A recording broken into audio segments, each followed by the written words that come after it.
ВМРО ДПМНЕ и Иван Јорданов вчера ветуваа вода за населбите Сујтлак и Каваклија, а ние затоа веќе имаме проект кој е пред реализација, изјави денеска штипскиот градоначалник Сашко Николов. Ја мислев дека Иван Јорданов живее во Штип, меѓутоа он веројатно до прогласувањето за кандидат за градоначалник он не живее во Штип веројатно.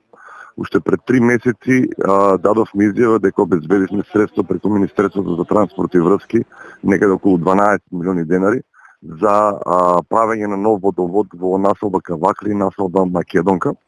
Така да тие средства не знамо што ќе прави, можеби ќе се слика повторно со нашиот проект, меѓутоа тоа е добро. Освен за овие две, Николов најави решавање на проблемот со вода и во местноста Плуждино. А веќе имаме изготвено проект, уште пред месец дена директорот на јавното претпријатие ИСР излезе на телевизија и кажа дека изготвен проект за водовод во населба Сутлак и населба Плуждино. Еве нека си го додаде во својот репертоар господин Џорданов дека и населба Плуждино ќе има нов водовод, па нека каже дека ќе има во неговата програма дека и тоа го планира да го направи. Во контекст на овој долгогодишен комунален проблем, вчера жителите од населбата Сујтлак имаа договорен состанок, каде што во последните денови се спроведе иницијатива за формирање на местна заедница како начин за решавање на овој проблем. Жителите од населбата изразуваат подготвеност да инвестираат сопствени средства за да добијат вода, но во меѓувреме на нив проблемот им се нудат да го решат и општината и ВМРО ДПМНЕ доколку ја освои локалната власт.